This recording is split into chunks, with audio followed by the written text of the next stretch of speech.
সারা দেশে ট্রেন চলাচল বন্ধের অংশ হিসেবে নারায়ণগঞ্জ থেকে বন্ধ রয়েছে সব ধরনের ট্রেন চলাচল। এতে চরম ভোগান্তিতে পড়েছেন ট্রেনে চলাচলকারী যাত্রীরা। যাত্রীদের ভোগান্তি কমাতে রেলওয়ে কোনো বিকল্প না থাকায় বাসে চড়ে অথবা বিভিন্ন উপায়ে যাত্রীরা যাতায়াত করছেন। এতে করে ক্ষুব্ধ প্রতিক্রিয়া ব্যক্ত করেছেন যাত্রীরা। নারায়ণগঞ্জে ট্রেন চলাচল না করায় মানুষের দুর্ভোগ নিয়ে কথা বলতে আমাদের সাথে যোগ দিচ্ছেন সহকর্মী হাবিবুর রহমান। হাবিব, এখন পর্যন্ত কি দুর্ভোগ আপনার চোখে পড়েছে, আর ধর্মঘট প্রত্যাহারের কোনো উদ্যোগের কোনো তথ্য কি আপনার কাছে আছে?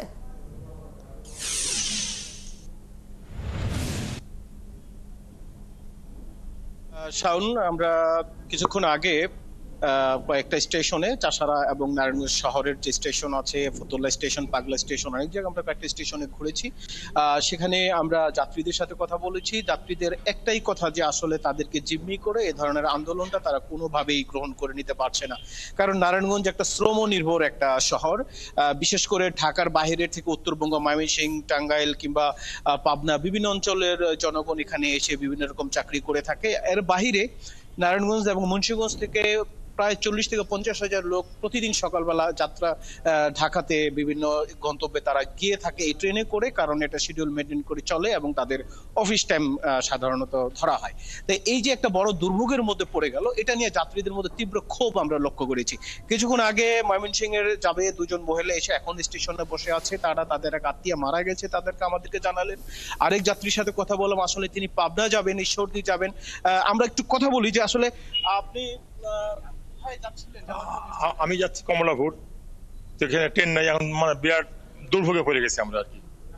এখন কি করে যাব সেই চিন্তা ভাবনা করতেছি আমরা আর কি। ট্রেন বন্ধ হয় আমাদের বিরাট সমস্যা। আপনার ট্রেন, আপনি তো ময়মনসিংহ যাবেন, শুনছি আপনি ময়মনসিংহ যাবেন, আসলে কি ব্যাপার? আমার শাশুড়ি মারা গেছেন, দেখবার জন্য যাইতাম, মানে তো ট্রেন চলে না, আমি তো মানে আটকে গেছি।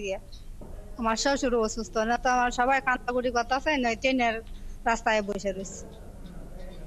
শাওন, আসলে আপনি জানলেন যে আসলে যাত্রীদের দুর্ভোগের কথা। আসলে যাত্রীরা যে দুর্ভোগের মধ্যে পড়েছে, দুর্ভোগটা কোনোভাবেই গ্রহণ করতে পারছে না। কারণটা হচ্ছে দাবি আদায়ের বিভিন্ন মাধ্যম থাকতে পারে। দাবি আদায়ের জন্য আসলে লক্ষ লক্ষ যাত্রীকে এভাবে রাস্তায় বসে থাকতে হবে, স্টেশনে বসে থাকতে হবে, এটা তারা কোনোভাবে গ্রহণ করে নিতে পারছে না। এর বাইরে যে বাস কিছু চলে ঢাকা থেকে নারায়ণগঞ্জে স্বল্প কিছু, এর উপর যে অতিরিক্ত চাপ পড়েছে, চাপের কারণে আসলে অনেক যাত্রী অফিস করতে পারছে না। অফিসগামী মানুষ কিংবা বিশেষ করে যারা শ্রমজীবী মানুষ ঢাকার বাইরে থেকেই সেখানে চাকরি করে থাকেন, তারা আসলে বিভিন্ন কারণে বিভিন্ন জরুরি অবস্থায় তারা দেশের সাথে যে যাবে, তাদের একমাত্র বাহন হচ্ছে এই ট্রেন।